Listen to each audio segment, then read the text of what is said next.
الحمد لله رب العالمين والعاقبة للمتقين ولا عدوان إلا على الظالمين ونصلي ونسلم على أشرف الأنبياء والمرسلين وعلى آله وصحبه أجمعين أما بعد اللهم رب اشرح لي صدري ويسر لي أمري واحلل عقدة من لساني يفقهوا قولي سبحانك لا علم لنا إلا ما علمتنا إنك أنت العليم الحكيم. ഏറെ ബഹുമാനമുള്ള സഹോദരങ്ങളെ, സുഹൃത്തുക്കളെ, അല്ലാഹുവിന്റെ അതിപാരമായ അനുഗ്രഹത്താൽ ഒരു റമദാൻ കൂടെ നമുക്ക് ബോണസായി ലഭിച്ചിരിക്കുകയാണ്. നമ്മുടെ കൂടെ തറാവീഹ് നമസ്കരിച്ചിരുന്ന, നമ്മുടെ കൂടെ കഴിഞ്ഞ റമദാനിലുണ്ടായിരുന്ന നമ്മുടെ ബന്ധുക്കൾ, നമ്മുടെ നാട്ടുകാർ, നമ്മുടെ സുഹൃത്തുക്കൾ, അവരെല്ലാം മാസങ്ങൾക്ക് മുമ്പേ, ദിവസങ്ങൾക്ക് മുമ്പേ, ആഴ്ചകൾക്ക് മുമ്പേ ഖബറിലെത്തിയിരിക്കുകയാണ്. പടച്ച റബ്ബ് സുബ്ഹാനഹു വ തആല നമുക്ക് അനുഗ്രഹിച്ചു നൽകിയ ഈ പുണ്യമാസത്തെ പരമാവധി ഉപയോഗിക്കാൻ സാധിക്കുന്നിടത്താണ് നമ്മുടെ വിജയം. ചെറിയ മുതൽ മുടക്കിൽ നിന്ന് വലിയ വളർച്ചയിലെത്തിയ ആളുകളെ കുറിച്ച് സോഷ്യൽ മീഡിയകളിൽ നമ്മൾ കാണാറുണ്ട്. അതൊക്കെ സ്റ്റാറ്റസ് വെക്കാറുണ്ട്.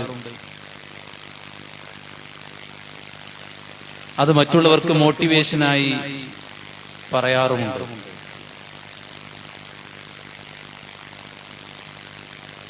എന്നാൽ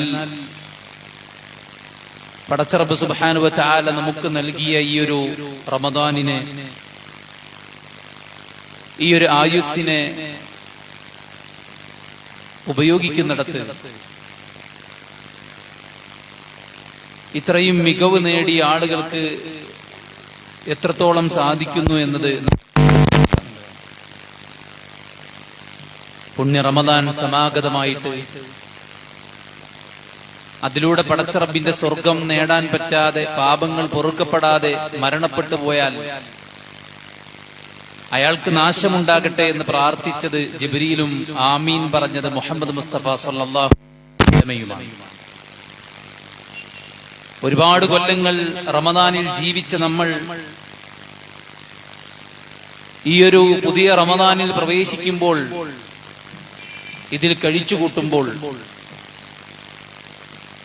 നമുക്ക് എന്തൊരു മാറ്റമുണ്ട് എന്ന് ആത്മാർത്ഥമായി നാം പരിശോധിക്കണം. കഴിഞ്ഞ ദിവസം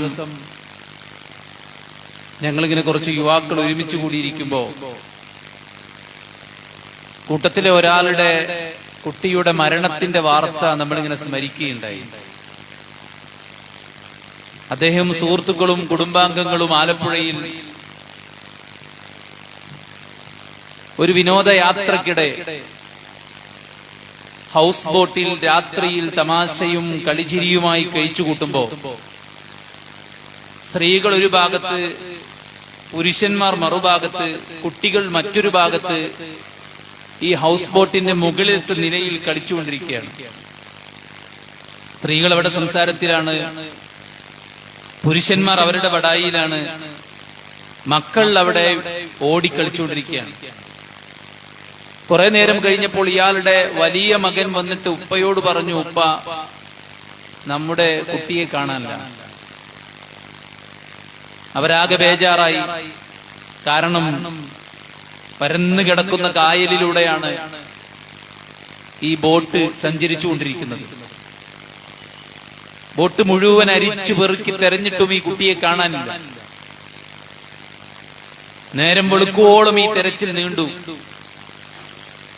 വളരെ സന്തോഷത്തോടെ തുടങ്ങിയ ആ യാത്ര ദുഃഖത്തിൽ കലാശിക്കുകയാണ്. ബോട്ടിന്റെ മുകൾ ഭാഗത്ത് ആളുകൾ ഇരിക്കുന്ന സീറ്റിന് താഴെ ഒരു വിൻഡോ ഉണ്ടായിരുന്നു. അത് സാധന സാമഗ്രികൾ വെക്കാനുള്ള ഒരു അറയാണെന്നാണ് എല്ലാവരും ധരിച്ചിരുന്നത്. പക്ഷേ അതിലൊരു ഭാഗം കായലിലേക്ക് തുറന്നിട്ട നിലയിലായിരുന്നു ഉണ്ടായിരുന്നത്.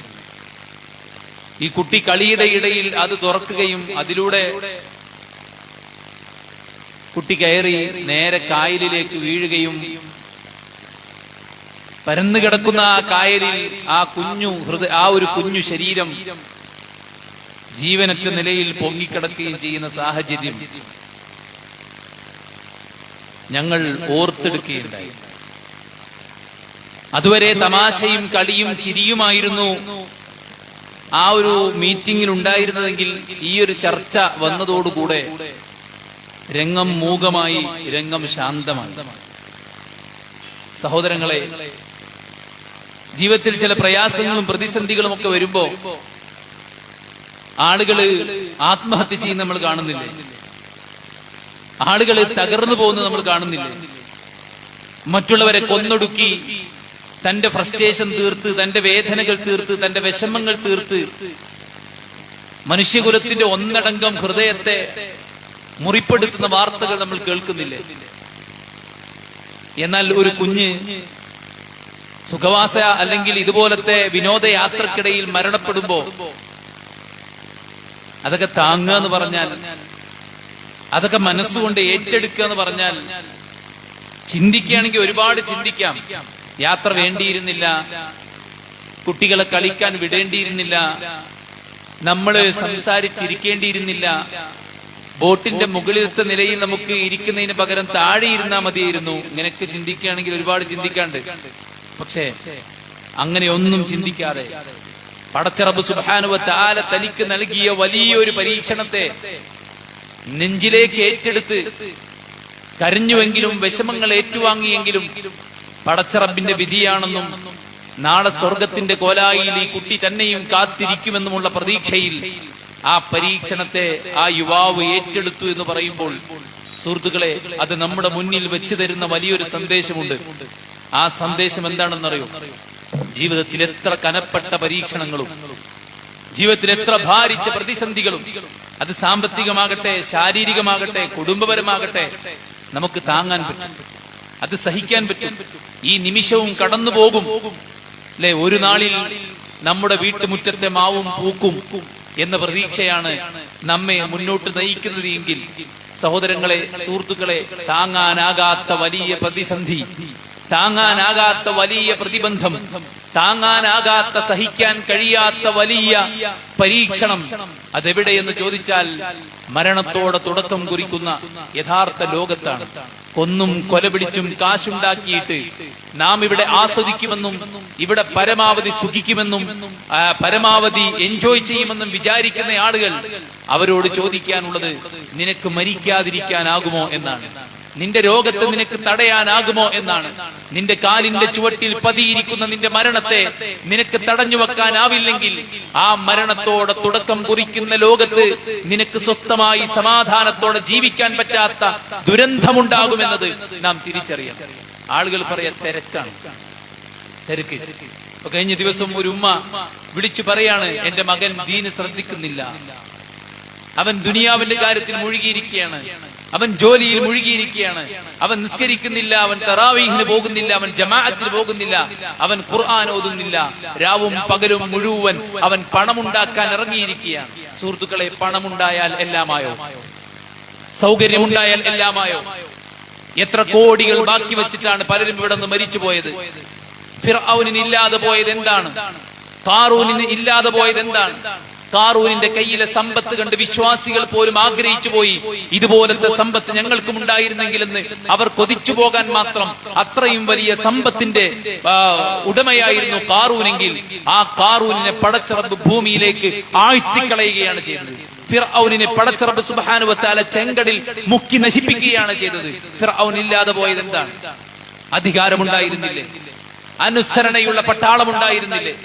എമ്പാടും സമ്പത്തും അതുപോലെ തന്നെ സ്വാധീനവും ഉണ്ടായിരുന്നില്ലേ? ജനിച്ചു വീഴുന്ന പിഞ്ചു മക്കളെ കൊന്നൊടുക്കിയിട്ട് അരുതേ എന്ന് പറയാൻ ഒരാൾ പോലുമില്ല എന്ന് പറയുമ്പോൾ അയാളുടെ ആ സ്വേച്ഛാധിപത്യം എത്രത്തോളം വലുതായിരുന്നു. പക്ഷേ എല്ലാം നഷ്ടപ്പെട്ടവനായി ഈ ലോകത്ത് നിന്ന് മരിച്ചു പോകേണ്ട ഒരു സാഹചര്യം ഉണ്ടായെങ്കിൽ സഹോദരങ്ങളെ, സുഹൃത്തുക്കളെ, തിരക്കാണെന്ന് പറയുന്നവരോട് തിരക്കില്ലാത്ത ഒരു ലോകത്തേക്ക് നാം പോകുമ്പോൾ നമുക്ക് എന്തുണ്ടാകുമെന്ന ചിന്തയുണ്ടാകണം. പള്ളി മിനാരത്തിൽ നിന്നുള്ള ബാങ്കൊലി കേൾക്കുമ്പോൾ ഈ പരിശുദ്ധ റമദാനിൽ പോലും ജമാഅത്തിന് പോകാത്തവരുണ്ട്. 18 ദിവസം നമ്മുടെ പ്രൊജക്ടിന് വേണ്ടി UAE-യിലായിരുന്നു ഞാനും റഫീഖ് സലഫിയും. ഞങ്ങൾ ജമാഅത്തിന് പോകുമ്പോ ആ റൂമിൽ താമസിക്കുന്ന 13 പേർക്ക് ഭക്ഷണം ഉണ്ടാക്കാൻ ഒരാൾ വരും. അയാൾ ജമാഅത്തിന്റെ നേരത്താണ് ഭക്ഷണം ഉണ്ടാക്കുന്നത്. 1, 2, 3 സ്ഥലത്ത് ഭക്ഷണം ഉണ്ടാക്കി കൊടുത്ത് അതിലൂടെ കിട്ടുന്ന ദിർഹംസ് കൂട്ടി വെച്ചാണ് പ്രതിമാസത്തിൽ അയാൾ ഭീമമായ വരുമാനം ഉണ്ടാക്കുന്നത്. അതിലൂടെയാണ് അയാൾ തന്റെ കുടുംബത്തെ പോറ്റുന്നത്. അയാൾ മരിച്ചാൽ അയാളുടെ കുടുംബം എങ്ങനെ മുന്നോട്ട് പോകും? ഞാൻ മരിച്ചാൽ എന്റെ ഭാര്യയും എന്റെ 4 മക്കളും എന്റെ മാതാപിതാക്കളും എങ്ങനെ മുന്നോട്ട് പോകും? നമ്മൾ ഉണ്ടായിട്ടാണോ നമ്മുടെ മക്കൾ മുന്നോട്ട് പോകുന്നത്? നമ്മൾ ഉണ്ടായിട്ടാണോ നമ്മുടെ ഭാര്യ ഭക്ഷണം കഴിക്കുന്നത്? അപ്പോൾ നാം ഉണ്ടാകും മുമ്പ് അവരെ ആരാണ് ഊട്ടിയത്? അവരെ ആരാണ് പോറ്റിയത്? ആരാണ് നമ്മുടെ മക്കൾക്ക്, നമ്മുടെ മാതാപിതാക്കൾക്ക്, നമ്മുടെ കൂട്ടുകുടുംബങ്ങൾക്ക് ആരാണ് കൊടുത്തത്? സുഹൃത്തുക്കളെ, ഉപജീവനം നൽകുന്നത് പടച്ച റബ്ബ് സുബ്ഹാനഹു വ തആലയാണ്. നമ്മുടെ ഒരു സബബാക്കി എന്ന് മാത്രം. ഭാര്യയെ പോറ്റാൻ ഒരു സബബാണ്, ഒരു കാരണക്കാരനാണ് നമ്മൾ. മക്കളെ പോറ്റാൻ ഒരു കാരണക്കാരൻ മാത്രമാണ് നമ്മൾ. അതുകൊണ്ട് നമ്മുടെ ആരാധനയും നമ്മുടെ ഇബാദത്തും നമ്മുടെ നിസ്കാരവും നമ്മുടെ തറാവീഹും നമ്മുടെ ദാനധർമ്മവും നമ്മുടെ പരലോകവും മറന്ന് നമ്മുടെ കുടുംബത്തെ നാം പോറ്റേണ്ട ആവശ്യം പടച്ച റബ്ബ് നമ്മളെ അങ്ങനെ ഏൽപ്പിച്ചിട്ടില്ല. നമുക്ക് ആദ്യമുള്ള ഉത്തരവാദിത്വം നമ്മുടെ സ്വന്തം ശരീരത്തോടാണ്, സ്വന്തം നഫ്സിനോടാണ്. നിങ്ങൾ നിങ്ങളെയും നിങ്ങളുടെ കുടുംബത്തെയും നരകത്തിൽ നിന്ന് രക്ഷപ്പെടുത്തണമെന്ന് പറയുമ്പോൾ ഫസ്റ്റ് കൽപ്പന നമ്മളോടാണ്. നാം എന്ത് കണ്ടു, നാം എന്ത് കേട്ടു, നാം എന്ത് പറഞ്ഞു, നാം എന്ത് കഴിച്ചു, നാം എന്ത് സമ്പാദിച്ചു, നാം എങ്ങനെ ജീവിച്ചു, നമ്മുടെ മനസ്സിന്റെ ഉള്ളിൽ നാം എന്തെല്ലാം ഒളിപ്പിച്ചു കൊണ്ട് നടക്കുന്നു എന്നത് അതിന്റെ ഉത്തരം കൊടുക്കേണ്ടത് നമ്മൾ ഓരോരുത്തരുമാണ്. അതുകൊണ്ട് തികഞ്ഞ ബോധ്യം നമുക്ക് എല്ലാവർക്കും ഉണ്ടാകണം. ജീവിതത്തിൽ സംഭവിച്ചതൊന്നുമല്ല പരീക്ഷണം. കുവൈത്തിൽ നമ്മുടെ ഒരു സഹോദരൻ പറയുണ്ടായി, കൊറോണ കാലത്ത് നിങ്ങളുടെ ബിസിനസ് എന്തായിരുന്നു എന്ന് ചോദിച്ചപ്പോൾ അദ്ദേഹം പറയാണ്, കൊറോണ കാലത്ത് ബിസിനസ് ആയിരുന്നില്ല പ്രശ്നം, കൊറോണ കാലത്ത് ജീവനായിരുന്നു പ്രശ്നം. അദ്ദേഹം പറയണ, ശ്വാസം കിട്ടാതെ നിലത്ത് കമഴ്ന്ന് കിടന്ന് കെലിമ ചൊല്ലി കരഞ്ഞു തീർത്ത ദിവസങ്ങൾ ഉണ്ടായിരുന്നു ഉസ്താദെ. അതൊന്നും ഓർത്താൽ ഈ ദുനിയാവിന് വേണ്ടി ഒന്നും സമ്പാദിക്കാൻ തോന്നൂല എന്ന് അദ്ദേഹം പറയുന്നത്. ജീവിതവും മരണവുമായിട്ട് മല്ലിട്ട് കഴിഞ്ഞ ഒരു സമയത്തെ പോലും അതിജയിച്ചു പോയി. പടച്ച റബ്ബിന്റെ വലിയ തൗഫീഖാണത് എന്ന് അദ്ദേഹം പറയുമ്പോ, സഹോദരങ്ങളെ, ഏതിനെയും നമ്മൾ അതിജയിക്കും. ഏത് രോഗത്തെയും അതിജയിക്കും, ഏത് പരീക്ഷണത്തെയും അതിജയിക്കും, ഏത് പ്രതിസന്ധിയെയും അതിജയിക്കും, ഏത് സാമ്പത്തിക കുരുക്കിനെയും നാം അതിജയിക്കും. പക്ഷേ നാളെ മനുഷ്യർ, നമ്മുടെ കൂട്ടുകുടുംബങ്ങൾ ഖബറിലേക്ക് നമ്മെ ഇറക്കി വെച്ച് 3 പിടി മണ്ണ് വാരിയിട്ടാൽ ആ ഖബറിൽ തുടങ്ങുന്ന ശിക്ഷയെ അതിജയിക്കാൻ, അതിനെ എതിരിടാൻ, അതിനെ വകഞ്ഞു മാറ്റാൻ, അതിനെ പരാജയപ്പെടുത്താൻ കരുത്തുള്ള ഒരാളും ഇവിടെയില്ല. ആ ബോധം നമുക്ക് എല്ലാവർക്കും ഉണ്ടാവണം. നമ്മളിപ്പോ എന്താ ചിന്തിക്കണത്? ഓനൊക്കെ വലിയ വലിയ ആളായി, ഞമ്മക്ക് അങ്ങനെ ആകാൻ പറ്റിയില്ലല്ലോ അല്ലെ? ഓനൊക്കെ ഒരുപാട് പൈസ ഉണ്ടായി, ഞമ്മക്ക് പൈസ ഇല്ലല്ലോ. ഓനൊക്കെ ഒരുപാട് വിദ്യാഭ്യാസം ഉണ്ടായി, ഞമ്മക്ക് വിദ്യാഭ്യാസം ഇല്ലല്ലോ. അതൊക്കെ ദുനിയാവാണ് സഹോദരന്മാരെ. ദുനിയാവ് അല്ലാഹു സുബ്ഹാനഹു വ തആല ആർക്കും കൊടുക്കും. പടച്ച റബ്ബ് സുബ്ഹാനഹു വ തആല നമുക്കൊരു ജീവൻ തന്നിട്ടുണ്ടെങ്കിൽ, നമുക്ക് ചലിക്കാൻ ശേഷി തന്നിട്ടുണ്ടെങ്കിൽ, നമുക്ക് ആരോഗ്യം തന്നിട്ടുണ്ടെങ്കിൽ അത് വെച്ച് പടച്ചോന്റെ സ്വർഗം നേടാൻ പരിശ്രമിക്കാന്നല്ലാതെ ദുനിയാവിൽ കിട്ടിയതും കിട്ടാത്തതും ആലോചിച്ച് സമയം കളയുന്ന ഹതഭാഗ്യരായി നമ്മൾ മാറരുത്. അല്ലാഹുവിന്റെ പ്രവാചകൻ സ്വല്ലല്ലാഹു അലൈഹി വസല്ലം പറഞ്ഞില്ലേ, ആരാണ് നിങ്ങളിൽ ഏറ്റവും ഉത്തമൻ, ആരാണ് ബുദ്ധിമാൻ? അക്സറുഹും ലിൽ മൗതി ദിക്റൻ വ അഹ്സനുഹും ലിമാ ബഅദഹു ഇസ്തിഅദാദ. മരണത്തെ കുറിച്ച് ധാരാളമായി ഓർക്കുന്ന ആളുകൾ പറയാണ്, നിങ്ങൾ ഇങ്ങനെ ഈ മരണം പറഞ്ഞ് പേടിപ്പിക്കാണ്. സുഹൃത്തെ, വരാനിരിക്കുന്ന ഒരു ദുരന്തത്തെ പറയാതെ പോയത് കൊണ്ട് അത് വരാതിരിക്കോ? എന്തിനാ ഈ റോഡിലൊക്കെ അപകട വളവ്, ഇടുങ്ങിയ പാലം, സ്കൂൾ സോൺ, ശ്രദ്ധിക്കണം, സൂക്ഷിക്കണം എന്ന് പറയുന്നത് എന്തിനാണ്? വെറുതെ മനുഷ്യൻ സ്വസ്ഥമായിട്ട് ഡ്രൈവ് ചെയ്ത് പോകുമ്പോ മനുഷ്യനെ പേടിപ്പിക്കാൻ എന്ന് ആരെങ്കിലും പറയാറുണ്ടോ? മുന്നിൽ ഒരു അപകടം പതിയിരിക്കുന്നെങ്കിൽ അതിനെ നേരത്തെ ഇൻഫർമേഷൻ കൊടുക്കുക എന്നുള്ളത് ബോധമുള്ള, ബുദ്ധിയുള്ള, ചിന്തയുള്ള ആരും പറയുന്ന കാര്യമാണെങ്കിൽ വരാനിരിക്കുന്ന ഒരു കാര്യത്തെ ഓർമ്മപ്പെടുത്താതെ പോയത് കൊണ്ട് അത് വരാതിരിക്കോ? അതുകൊണ്ട് തികഞ്ഞ ബോധ്യം നമുക്കുണ്ടാകണം, ബോധം നമുക്കുണ്ടാവണം. നമ്മൾ നമ്മളെ കുറിച്ച് മാത്രം ചിന്തിക്കുന്ന, നമ്മളെ കുറിച്ച് മാത്രം ഓർക്കുന്ന, നമ്മുടെ വിജയം മാത്രം കാക്ഷിക്കുന്ന ഒരു രംഗമാണ് നമ്മുടെ മരണത്തിനപ്പുറത്ത് തുടക്കം കുറിക്കാനുള്ളത്. അതുകൊണ്ട് ഒരുപാട് വേഷം കെട്ടിയിട്ട് ആളുകളുടെ മുന്നിൽ ചമഞ്ഞു നടന്നിട്ട് അല്ലാഹു സുബ്ഹാനഹു വ തആല നിഷിദ്ധമാക്കിയ രൂപവും കോലവും സ്വീകരിച്ചിട്ട് ഹലാലും ഹറാമും നോക്കാതെ പണം സമ്പാദിച്ച് വലിയ സൗകര്യങ്ങൾ ഉണ്ടാക്കിയിട്ട് ആളുകൾക്കിടയിൽ പെരുമയും പത്രാസും പവറും നേടിയെടുത്തിട്ട് പരലോകത്ത് ഒന്നും നേടാതെ മരിച്ചു പോയാൽ നാം തിരിച്ചറിയും നാം ഒന്നും നേടിയിട്ടില്ല എന്ന്. താൻ പ്രണയിച്ച പെൺകുട്ടിയുടെ വിവാഹം കഴിഞ്ഞുപോയി എന്ന ഖേദത്തിൽ ജീവിതം ഹോമിച്ചു കളയുന്ന ഒരുപാട് ആളുകളുണ്ട്. സുഹൃത്തെ, നിന്നോട് ആത്മാർത്ഥമായി ചോദിക്കാണ്, ഒരു പെൺകുട്ടിയാണോ നിന്റെ ജീവിതം? ആണോ? കയ്യിൽ കിട്ടുന്ന കറൻസി ആണോ നമ്മുടെ ജീവിതം? ആണോ? റോഡിലൂടെ നമ്മൾ നടന്നു നീങ്ങുമ്പോൾ ആളുകൾ നമുക്ക് നൽകുന്ന കയ്യടിയാണോ നമ്മുടെ ജീവിതം?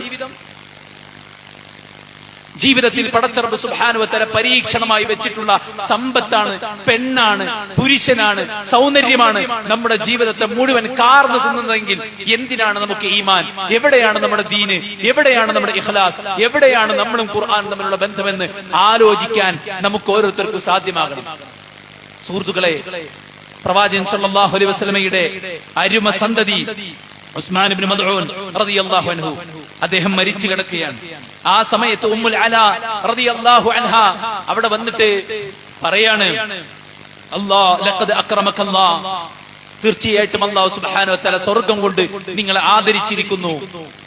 ഉസ്മാൻ ഇബ്നു മദ്ഊൻ ഇസ്ലാമിന് വേണ്ടി ഒരുപാട് ത്യാഗം സഹിച്ച വ്യക്തിയാണ്, ഒരുപാട് കഠിനാധ്വാനം ചെയ്ത വ്യക്തിയാണ്. അദ്ദേഹം മരിച്ചു കിടക്കുമ്പോൾ അദ്ദേഹത്തിന് സ്വർഗമുണ്ടെന്ന് ആരും സംശയിക്കില്ല. കാരണം അത്രയും അധികം ത്യാഗം ചെയ്ത ഒരാളെ നോക്കിയിട്ട് ഉമ്മുൽ അലാ റളിയല്ലാഹു അൻഹ പറയാണ്, വലഖദ് അക്രമകല്ലാഹ്, അല്ലാഹു സ്വർഗ്ഗം കൊണ്ട് നിന്നെ ആദരിച്ചിരിക്കുന്നു ഉസ്മാൻ എന്ന് പറഞ്ഞപ്പോ റസൂലുള്ളാഹി സ്വല്ലല്ലാഹു അലൈഹി വസല്ലമ അവരോട് ചോദിക്കണം, വമാ യുദ്രീക്, നിനക്ക് എങ്ങനെയാണ് മനസ്സിലായത് ഉസ്മാൻ സ്വർഗ്ഗത്തിലാണെന്ന്? അദ്ദേഹം പറയാണ്, അവര് പറയാണ്, ഉസ്മാനെ കുറിച്ച് നല്ല അഭിപ്രായമല്ലാതെ ഞങ്ങൾക്കൊന്നുമില്ല. ഉസ്മാനെ കുറിച്ച് നല്ലതല്ലാതെ ഞാൻ ഒന്നും വിചാരിക്കുന്നില്ല. ഇത് കേട്ടപ്പോൾ റസൂലുള്ളാഹി സ്വല്ലല്ലാഹു അലൈഹി വസല്ലം പറയാണ്, വല്ലാഹി മാ അദ്രി വ അന റസൂലുള്ളാഹ്, അല്ലാഹുവാണ് സത്യം, ഞാൻ അല്ലാഹുവിന്റെ ദൂതനാണ്, ഞാൻ അല്ലാഹുവിന്റെ ദൂതനാണ്.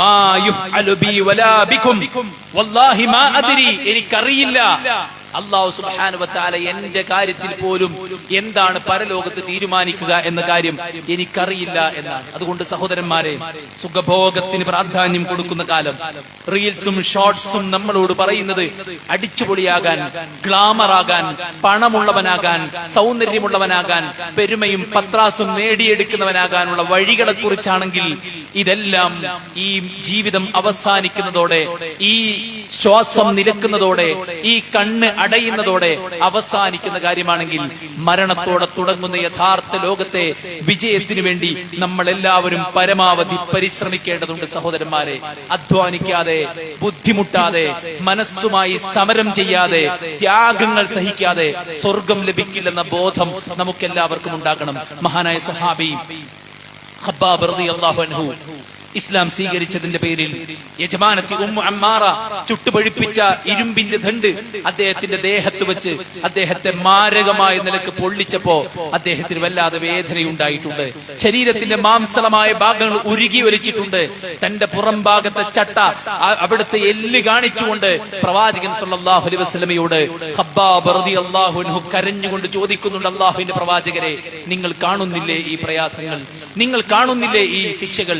നിങ്ങൾ കാണുന്നില്ലേ ഈ പീഡന മുറകൾ? നിങ്ങൾ എന്താണ് പടച്ച റബ്ബിനോട് സഹായം ചോദിക്കാത്തത്? നിങ്ങൾ എന്താണ് അല്ലാഹു സുബ്ഹാനഹു വ തആലയോട് പ്രാർത്ഥിക്കാത്തത് എന്ന് ചോദിച്ചപ്പോഴാണ് വിശുദ്ധ ഖുർആനിലെ ആയത്ത് ഇറങ്ങിയത്. അം ഹസിബ്തും മൻ തദ്ഖുലുൽ ജന്ന, നിങ്ങൾ സ്വർഗ്ഗത്തിൽ പ്രവേശിക്കുമെന്ന് വിചാരിക്കുന്നുണ്ടോ? ഫലമ്മാ യഅതികും മസലുൽ ലദീന ഖലൂ മിൻ ഖബ്ലികും മസ്സത്ഹുമുൽ ബഅസാഉ വദറാഉ വസുൽസിലു ഹത്താ യഖൂലർ റസൂൽ വല്ലദീന ആമനൂ മഅഹു മതാ നസ്റുല്ലാഹ് അലാ ഇന്ന നസ്റല്ലാഹി ഖരീബ്. നിങ്ങളുടെ മുൻഗാമികൾ സഹിച്ചത് സഹിക്കാതെ, ക്ഷമിച്ചത് ക്ഷമിക്കാതെ, അനുഭവിച്ചത് അനുഭവിക്കാതെ നിങ്ങൾ സ്വർഗത്തിൽ പോകുമെന്ന് നിങ്ങൾ വിചാരിക്കുന്നുണ്ടോ?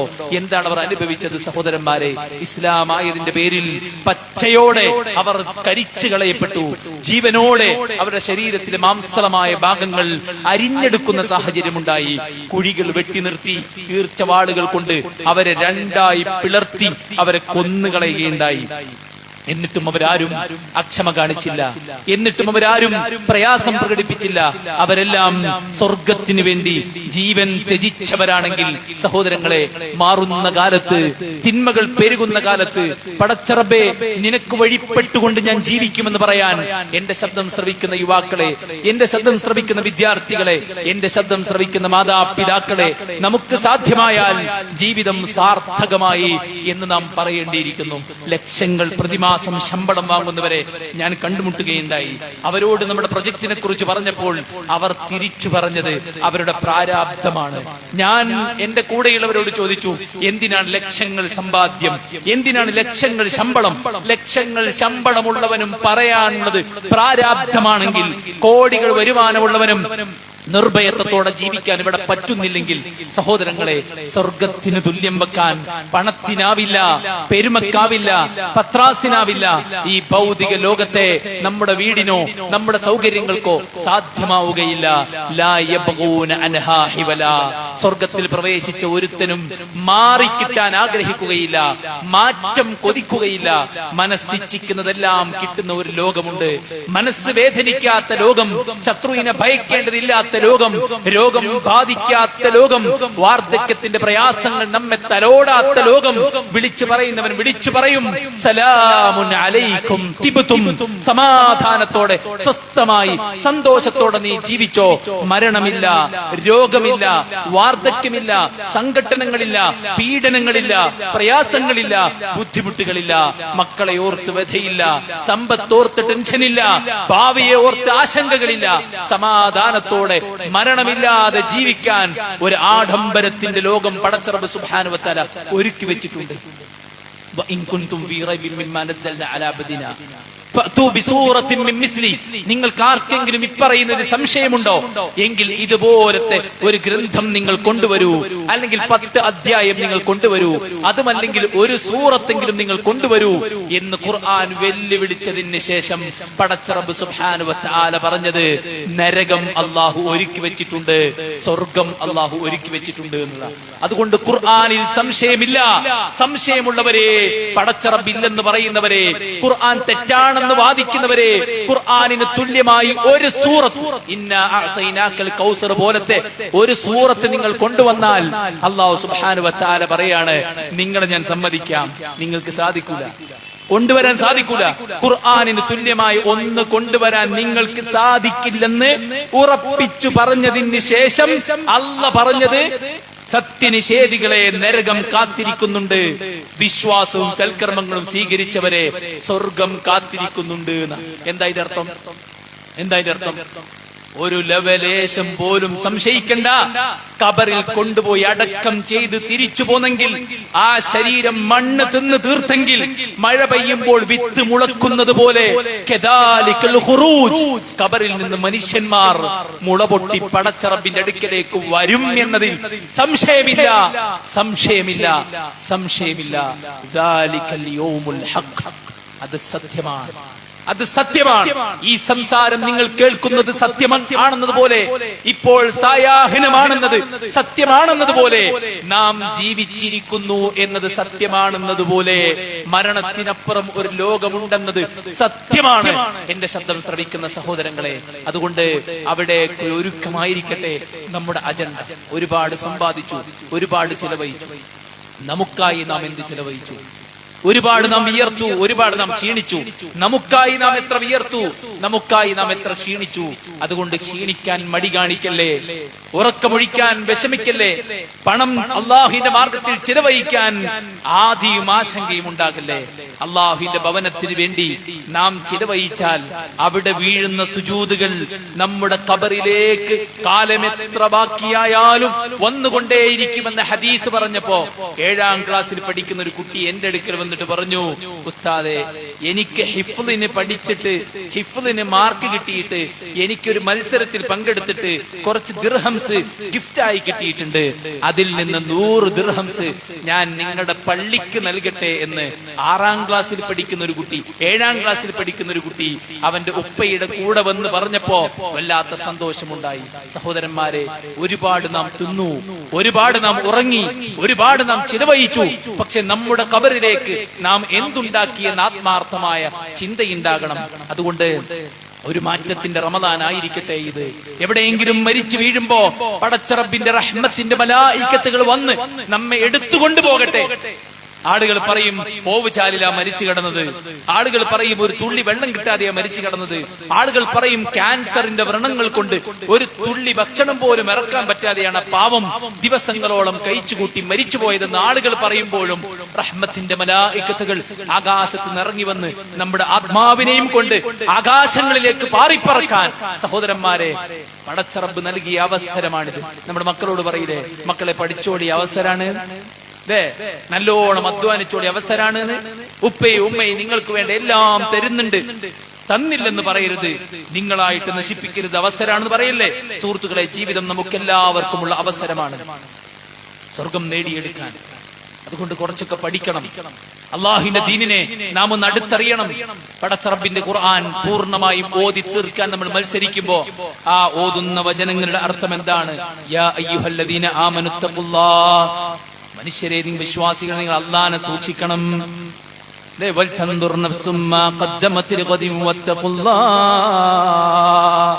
നാളേക്ക് വേണ്ടി നിങ്ങൾ എന്താണ് ഒരുക്കി വെച്ചത്? ഇതൊക്കെ ഓതുമ്പോ അതിന്റെ ആശയം ഗ്രഹിക്കാൻ നമുക്കാകണം.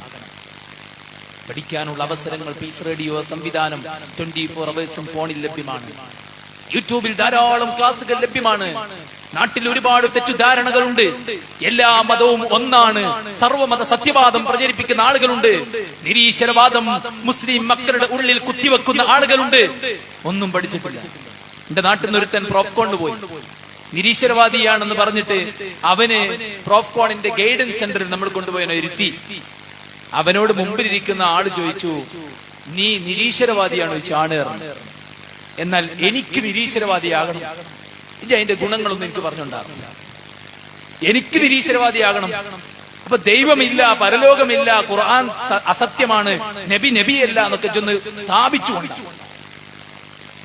കാമാ അക്ഷരം മിണ്ടാൻ പറ്റിയില്ല അവനെന്നാ പറയുന്നത്. ആരെങ്കിലും എന്തൊക്കെയെങ്കിലൊക്കെ പറയുമ്പോ 1 മിനിറ്റ് ഷോർട്സിൽ പറയുന്ന നുണ കേട്ടിട്ട് നിരീശ്വരവാദിയാകാൻ നിൽക്കുന്ന ആൾക്കാരോട് പറയാനുള്ളത്, നീ നിന്റെ നിലപാടിലല്ല എന്ന് പറയുന്നത്. ആരെങ്കിലും എന്തെങ്കിലും പറയുന്നത് കേട്ടിട്ട് അതാണ് സത്യമെന്ന് ഉൾക്കൊള്ളുന്നതിന് പകരം അതിന്റെ സത്യം എന്താണെന്ന് പഠിക്കാൻ തയ്യാറായാൽ ഒരു കുഴപ്പമുണ്ടാവില്ല. അതിന്റെ അപ്പുറം ഇപ്പുറം വായിച്ചാൽ തീർന്ന പ്രശ്നമേ അതുള്ളൂ. അതിന്റെ അപ്പുറം ഇപ്പുറം വായിച്ചാൽ തീർന്ന പ്രശ്നം അതിന്റെ ഉള്ളൂ. മനസ്സിലായില്ലേ?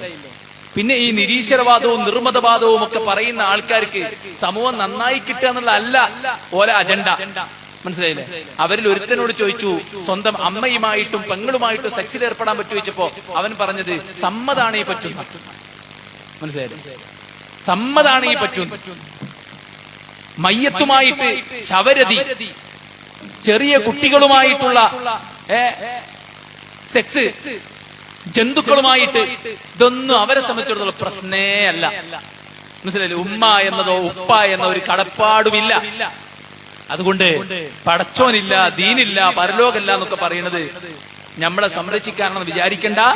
നമ്മുടെ ദീനും നമ്മുടെ ശരീരവും നമ്മുടെ എല്ലാം അടിച്ചോണ്ടു പോകാനുള്ള ബോധപൂർവമായ ശ്രമമാണെന്ന് തിരിച്ചറിഞ്ഞുകൊണ്ട് സഹോദരങ്ങളെ പഠിക്കാൻ തയ്യാറാവുക. നമ്മൾ ജീവിതത്തിൽ കിട്ടിയ അവസരങ്ങളെ പരമാവധി മുതലാക്കുക. വെറും നമ്മുടെ ദുനിയാവിലെ തിരക്കും ഓട്ടവും പാച്ചിലും മാത്രമാക്കാതെ നമ്മുടെ ഇബാദത്തിന്റെ കാര്യമൊന്ന് ചിട്ടയോടെ, ചെയ്യുന്നതൊന്ന് മനസ്സാന്നിധ്യത്തോടെ, ബാധ്യതകൾ ഓരോന്നും വൃത്തിക്ക് വെടിപ്പായിട്ട് നിർവഹിക്കാനുള്ള ഒരു മനസ്സ് നമുക്കെല്ലാവർക്കും ഉണ്ടാകണം. അതോടൊപ്പം നമ്മുടെ സമൂഹത്തിന്റെ പോക്കിൽ നമുക്കെല്ലാവർക്കും വലിയ ആധിയും ആശങ്കയുമുണ്ട്. ആധിയും ആശങ്കയും ഒന്നിനും പരിഹാരമല്ല. ഇസ്ലാമിന്റെ പ്രബോധനം നാം ശക്തമാക്കുക എന്നുള്ളതാണ് മാർഗം. ആൾക്കാരെ വിളിച്ചുകൂട്ടുക, ബോധവൽക്കരിക്കുക. എന്താണ് മദ്യമെന്നും എന്താണ് അനാവശ്യ ബന്ധങ്ങളുടെ ഫലമെന്നുമൊക്കെ പുതുതലമുറയെ ബോധ്യപ്പെടുത്തി അവരെ നന്മയുടെ പ്രചാരകരാക്കിയിട്ട് ക്യാമ്പസിലേക്ക് പറഞ്ഞയക്കാൻ നമ്മൾ പരിശ്രമിക്കുക. യുവാക്കളും അതുപോലെ തന്നെ മാതാപിതാക്കളും അവരുടെ ദൗത്യം അത് തിരിച്ചറിഞ്ഞുകൊണ്ട് മുന്നോട്ട് പോവുക. ആ ഒരു ബാധ്യതാ നിർവഹണത്തിന്റെ മുന്നിലാണ് നമ്മൾ നമ്മുടെ ദാറു തൗഹീദ് എന്ന വലിയൊരു സ്ഥാപനവുമായിട്ട് മുന്നോട്ട് പോകുന്നത്. നിങ്ങൾക്കറിയാം, ജാമിയയിലേക്കുള്ള നമ്മുടെ വണ്ടൂരിലേക്കുള്ള ഇടവണ്ണയിൽ നിന്ന് വണ്ടൂർ റോട്ടിൽ സീതിയാജിയുടെ വീടിന്റെ തൊട്ടപ്പുറത്ത് 28 സെന്റ് സ്ഥലം, ഏതാണ്ട് 1 കോടിയോളം പണം നമ്മൾ എല്ലാവരും തന്നെ സ്വന്തം സമ്പത്തിൽ നിന്ന് എടുത്ത് നാം വാങ്ങിച്ച സ്ഥലത്ത് അൽഹംദുലില്ലാഹ് വലിയൊരു സൗധം, അതിന്റെ സ്ട്രക്ചർ രൂപകൽപ്പന ചെയ്യപ്പെട്ടുകൊണ്ടിരിക്കുകയാണ്. ഭീമമായ സംഖ്യ നമുക്കത് നിർമ്മിച്ചെടുക്കാൻ ആവശ്യമാണ്. അത്രയും ഭീമമായ സംഖ്യ മുടക്കിയിട്ട് നാം ഇങ്ങനെ ഒരു സ്ഥാപനം നിർമ്മിക്കേണ്ടതുണ്ടോ എന്ന് ചോദിച്ചാൽ ഉണ്ട് എന്നാണ് അതിന്റെ മറുപടി. എന്താണ് അതിന്റെ ആവശ്യകത എന്ന് ചോദിച്ചാൽ, യാതൊരുവിധ പൂഴ്ത്തിവെപ്പുമില്ലാതെ സ്വഹാബത്ത് എങ്ങനെയാണോ ദീനിനെ മനസ്സിലാക്കിയത് അങ്ങനെ സമൂഹത്തിന് ദീന് പഠിപ്പിച്ചു കൊടുക്കുന്ന ഒരു കേന്ദ്രം അവിടെ വേണം. അതാണ് ഒന്നാമത്തെ അജണ്ട. പുതിയ തലമുറ നശിച്ചു പോകുമ്പോൾ അവരെ നാശത്തിൽ നിന്ന് രക്ഷപ്പെടുത്താനുള്ള ഡി അഡിക്ഷൻ സംവിധാനം നമുക്ക് വേണം. അതാണ് രണ്ടാമത്തെ അജണ്ട. പിഞ്ചു മക്കൾക്ക് അവരുടെ മത ഭൗതിക വിദ്യാഭ്യാസത്തെ ബാധിക്കാത്ത കോലത്തിൽ മതം പഠിക്കാനുള്ള സ്ഥാപനം വേണം. അതിനാണ് സ്കൂൾ ഓഫ് ഖുർആൻ, വീക്കെൻഡ് മദ്രസ, ഡെയിലി മദ്രസ. അതുപോലെ തന്നെ നമ്മുടെ മക്കളിൽ നിന്നും ഹാഫിളുകൾ ഉണ്ടാകണം. അവിടെ സ്കൂൾ പഠനം മുടങ്ങാതെ ഹിഫ്ള് പഠിക്കാനുള്ള ഹിഫ്ള് കോളേജ് ഉണ്ടാകണം. അതിനാണ് ഹിഫ്ള് കോളേജ് ഉൾക്കൊള്ളുന്ന ദാറു തൗഹീദ്. ഇതുപോലെ നമ്മൾ നടത്തുന്ന ക്ലാസുകൾ, വിജ്ഞാന വേദികൾ, പഠന സദസ്സുകൾ, അറബി ഭാഷ പഠിക്കാൻ, ഖുർആനിന്റെ പാരായണത്തിന്റെ തജ്വീദ് പഠിക്കാൻ, ഇസ്ലാമിന്റെ വിശ്വാസവും കർമ്മവും സ്വഭാവവും എല്ലാം മൂലഗ്രന്ഥങ്ങളിൽ നിന്ന് പഠിക്കാനുള്ള വിവിധങ്ങളായ ദർസുകൾ നടക്കണം. അതിനുള്ളതാണ് ദാറു തൗഹീദ്. കുടുംബസമേതം ദീന് പഠിച്ച് നല്ല ഒരു സൊസൈറ്റിയെ വാർത്തെടുക്കാനാണ് ഇൻഷാ അല്ലാഹ് ദാറു തൗഹീദ്. നമ്മുടെ ദഅ്വാ സംരംഭങ്ങളുടെ സംവിധാനങ്ങളുടെ ഒരു പ്രൊഡക്ഷൻ ഏരിയയാണ്, അതിന്റെ ഒരു ഫാക്ടറിയാണ് ദാറു തൗഹീദ്. അവിടങ്ങളിലാണ് യോഗങ്ങൾ നടക്കുന്നത്, അവിടങ്ങളിലാണ് ചർച്ചകൾ നടക്കുന്നത്, അവിടങ്ങളിലാണ് വിജ്ഞാന വേദികളും സിയാറുകളും വനിതാ സമ്മേളനങ്ങളും സംഗമങ്ങളും നടക്കുന്നത്, അവിടങ്ങളിലാണ് നമ്മുടെ ദഅ്വാ ഓറിയന്റേഷൻ ക്യാമ്പുകൾ നടക്കുന്നത്. നന്മയുടെ ഒരു വിളനിലമായി, ഒരു ഫാക്ടറിയായി നമ്മുടെ ആ ഒരു ദാറു തൗഹീദ് ഇൻഷാ അല്ലാഹ് മാറും. അള്ളാഹുവിന്റെ ദീനിന്റെ പ്രചാരണ രംഗത്ത് ആ സ്ഥാപനം വളർന്ന് ഉയർന്ന് പന്തരിക്കുമ്പോ മാറി നിന്ന് അതിനെ ഫോട്ടോ എടുക്കുമ്പോ മനസ്സിൽ സമാധാനിക്കാൻ പറ്റണം. എന്റെ ഒരു 10,000 ആ ഭൂമിയിലുണ്ട്, എന്റെ ഒരു 5,000 ആ ബിൽഡിംഗിലുണ്ട്, അതിലെ ഒരു സ്ക്വയർ ഫീറ്റ് എന്റേതാണ്, അതിലെ ഒരു മുസല്ല 20,000 രൂപ കൊടുത്ത് അതിലൊരു മുസല്ല ഞാൻ എന്റെ പരലോകത്തിന് വേണ്ടിയിട്ട് ഉടമപ്പെടുത്തിയിട്ടുണ്ട് എന്ന് പറയാൻ സഹോദരന്മാരെ നമുക്ക് സാധിക്കണം. ഇതൊരവസരമാണ്. വലിയ ലക്ഷ്യങ്ങൾ തരാൻ സാധിക്കുന്ന ആളുകളുടെ അടുക്കൽ നമ്മൾ ചെന്നു. അവർ 5 പൈസ പോലും തന്നില്ല. എന്നാൽ ചില്ലറ വരുമാനത്തിൽ, ചില്ലറ ശമ്പളത്തിൽ ജോലി ചെയ്യുന്ന പാവങ്ങൾ അവർ 50ഉം 60ഉം 75ഉം ലക്ഷവും എഴുതിയിട്ട് പറഞ്ഞു, ഓരോ മാസത്തിലും എന്റെ ശമ്പളത്തിൽ നിന്ന് ഇത്ര തുക ഞാൻ നിങ്ങൾക്ക് അയച്ചു തരാം. സുഹൃത്തുക്കളുടെ ഭാഗ്യമാണ്, ഇതൊരവസരമാണ്.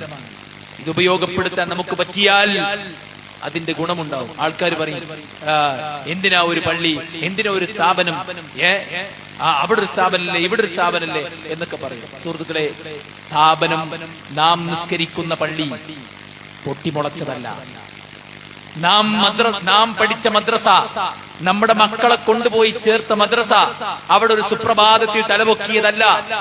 നമ്മുടെ കാരണവന്മാർ വിയർത്തൊഴുകി കേരളത്തിന്റെ ഒരു അറ്റം മുതൽ ഇങ്ങേയറ്റം വരെ ആളുകളുടെ മുന്നിൽ കൈനീട്ടി നിർമ്മിച്ചെടുത്തതാണ് ഈ പള്ളികൾ. അങ്ങനെ നിർമ്മിച്ചെടുത്തതാണ് ഈ മദ്രസകൾ. നമ്മുടെ മുൻഗാമികൾ വിരിച്ചിട്ട വിരിപ്പിൽ കിടന്നുറങ്ങുന്നവരാണ് നമ്മൾ മരിക്കും മുമ്പ് നമ്മുടെ മക്കൾക്കൊരു വീട് വേണമെന്ന് നമ്മൾ ആഗ്രഹിച്ചതുപോലെ ഈ സമൂഹം നേരിടുന്ന പ്രയാസങ്ങൾക്ക്, പ്രതിസന്ധികൾക്ക് ഇടവണ്ണ തേടുന്ന ചില മതപരമായ കാര്യങ്ങൾക്ക് ഒരു ആസ്ഥാനം ഉണ്ടാക്കിയിട്ടാവട്ടെ എന്റെ അവസാന ശ്വാസം ഈ ലോകത്തു നിന്ന് വിട പറയുന്നത് എന്നൊരാഗ്രഹം നമ്മുടെ മനസ്സിലുണ്ടായിരിക്കും. അതുകൊണ്ട് പള്ളി മദ്രസക്ക് എമ്പാടുണ്ട്. അതൊന്നും നമ്മൾ ഉണ്ടാക്കിയല്ല. നമുക്കടയാളം ഉണ്ടാകണമെങ്കിൽ, നമ്മൾ ജീവിച്ച് നമ്മൾ മരിക്കും മുമ്പ് നമ്മുടെ ഖബറിലേക്ക് ഒരു വരുമാനം ഉണ്ടാകണമെങ്കിൽ നമ്മൾ ഉണ്ടാക്കണം. ഈ കല്ലിടുമ്പിൽ ഒരു യുവാവുണ്ടായിരുന്നു, പേരെനിക്ക് ഓർമ്മ കിട്ടുന്നില്ല. അവൻ എന്നോട് പറയുമായിരുന്നു, എടവണ്ണ ടൗണിൽ നമുക്ക് റൂം എടുത്ത് അമുസ്ലിമീങ്ങൾക്ക് ദീന് പഠിക്കാൻ ഒരവസരം ഉണ്ടാക്കി കൊടുക്കണം. ആർക്കും ഇസ്ലാമിനെ വന്നു പഠിക്കാൻ, ഇസ്ലാമിന്റെ ഗ്രന്ഥങ്ങൾ വായിക്കാൻ കൊണ്ടുപോകാൻ ഒരു കേന്ദ്രം വേണം എന്ന് പറഞ്ഞ് പിറ്റത്തെ ആഴ്ച മങ്കടയിൽ വെച്ച് ഒരു അപകടത്തിൽ അവൻ മരണപ്പെട്ടു പോയി. യാസർ. അല്ലാഹു സുബ്ഹാനഹു വ തആല ഖബറിനെ സ്വർഗ്ഗമാക്കുമാറാവട്ടെ. കഴിഞ്ഞ മാസത്തിലാണ് നമ്മുടെ കുഞ്ഞുട്ടിയാക്ക മരണപ്പെട്ടു പോയത്. ഈ ആദർശ പ്രബോധന രംഗത്ത് പ്രായമായിട്ടും എല്ലാ യോഗങ്ങളിലും എല്ലാ പരിപാടികളിലും വടികുത്തി വന്ന വ്യക്തിയായിരുന്നു അദ്ദേഹം. അള്ളാഹു എല്ലാവരുടെയും ഖബറിനെ സ്വർഗമാക്കുമാറാവട്ടെ. സഹോദരന്മാരെ, നമ്മുടെ യൗവനവും നമ്മുടെ വിദ്യാർത്ഥി കാലവും നമ്മുടെ ആയുസ്സും നമ്മുടെ എനർജിയും നമ്മുടെ സമ്പത്തും ഒക്കെ ദുനിയാവിന് വേണ്ടി പൊരിച്ചു കളയുമ്പോൾ നാം ചിന്തിക്കണം, നമ്മൾ മരിച്ചാൽ നമുക്ക് എന്താണ് ഇവിടെ അടയാളമുള്ളത് എന്ന്. ആ അടയാളം ഉണ്ടാക്കലാണ് ദഅവത്ത്. ദഅവത്ത് എന്ന് പറഞ്ഞാൽ വെറും ദീന് പ്രസംഗിക്കൽ മാത്രമല്ല, ദീന് പഠിപ്പിക്കാനുള്ള കേന്ദ്രങ്ങൾ ഉണ്ടാക്കൽ ദഅവത്താണ്. ആളുകൾക്ക് സാമൂഹ്യ സേവന പ്രവർത്തനങ്ങൾ നിർവഹിക്കൽ ദഅവത്താണ്. ഈ ഇടവണ്ണയിൽ തന്നെ നമ്മൾ പാവങ്ങൾക്ക് വീട് വെച്ചു കൊടുത്തിട്ടുണ്ട്. ഒരുപാട് ആളുകൾക്ക് മരുന്ന് വാങ്ങിച്ചു കൊടുത്തുകൊണ്ടിരിക്കുന്നുണ്ട്. നമ്മുടെ സക്കാത്ത് സെല്ല് സംവിധാനത്തിലൂടെ ഒരുപാട് ആളുകൾ അവരുടെ ജീവിതത്തിന്റെ ഓരോ ദിവസങ്ങളും തള്ളി നീക്കുന്നുണ്ട്. ഈ കൂട്ടായ്മ ഒരു വടവൃക്ഷമാണ്. കേരളത്തിൽ ധാരാളം നന്മകളുമായി, പ്രബോധന പ്രവർത്തനങ്ങളുമായി, അജണ്ടകളുമായി സമൂഹം നേരിടുന്ന ഓരോ പ്രയാസത്തിലും സമയാസമയം ഇടപെട്ടുകൊണ്ട് മുന്നോട്ട് പോകുന്ന ഈ കൂട്ടായ്മയോടൊപ്പം ചേർന്ന് നിൽക്കാൻ നമ്മുടെ സമയത്തെയും നമ്മുടെ കഴിവിനെയും ആർക്കെങ്കിലും വേണ്ടി പൊലിച്ചു കളഞ്ഞ് എന്തെങ്കിലുമൊക്കെ വേഷം കെട്ടി നശിപ്പിച്ചു കളയാതെ സ്വന്തം ജീവിതത്തിനും സ്വന്തം കുടുംബത്തിനും സ്വന്തം സമൂഹത്തിനും ഗുണം ചെയ്യുന്ന നിലക്ക് ഒരു ചരിത്രപരമായ ദൗത്യം നമ്മുടെ ജീവിതം കൊണ്ട് നിർവഹിക്കാൻ നമുക്കെല്ലാവർക്കും സാധിക്കണം. അല്ലാഹു സുബ്ഹാനഹു വ തആല അതിനുള്ള തൗഫീഖ് നൽകി അനുഗ്രഹിക്കുമാറാവട്ടെ. നമ്മുടെ ദാറുൽ തൗഹീദിന്റെ അവസാന ഘട്ട കളക്ഷനും അതിന്റെ ശക്തമായ ഇറക്കവും നടന്നുകൊണ്ടിരിക്കുന്ന ഒരു സമയമാണ്. 3.25 കോടിയാണ് നമ്മുടെ ബിൽഡിങ്ങിന്റെ എസ്റ്റിമേറ്റ് ചിലവായിട്ട് നമ്മൾ കണക്ക് കൂട്ടുന്നത്. അൽഹംദുലില്ലാഹ് അതിന്റെ ഏതാണ്ട് പകുതിയോട് അടുക്കുന്ന സംഖ്യ നമ്മുടെ നാട്ടിലൂടെയും പുറത്തും നിരവധി ത്യാഗം സഹിച്ച് നമ്മൾ കളക്ട് ചെയ്തെടുത്തു. ഇനിയും ഭീമമായ സംഖ്യ നമുക്ക് പിരിച്ചെടുക്കാനുണ്ട്. 1.25 കോടിയോളം നമുക്ക് ഇനിയും വേണം ഇൻഷാ അല്ലാഹ്. അതുകൊണ്ട് നമ്മളെല്ലാവരും നമ്മുടെ അതിന്റെ ഓഹരി കൈപ്പറ്റുന്നതോടൊപ്പം നമുക്കൊക്കെ ഒരുപാട് ബന്ധങ്ങളുണ്ട്. ഒരാൾ നമ്മുടെ കോണ്ടാക്റ്റിലുള്ള ഒരു 100 പേർക്ക് ഇതിന്റെ മെസ്സേജ് അയച്ചു കൊടുത്താൽ ആ 100 പേര് 100 രൂപ വീതം അയച്ചാൽ തന്നെ അത്യാവശ്യം വലിയൊരു സംഖ്യയാകും. അതുകൊണ്ട് എല്ലാവരും ഇതിന്റെ പ്രചാരകരായി മാറണം, ഇതിന്റെ ഭാഗമാകണം എന്ന് ഒന്നുകൂടെ ഓർമ്മപ്പെടുത്തുകയാണ്. പടച്ച റബ്ബ് സുബ്ഹാനഹു വ തആല നന്മകൾ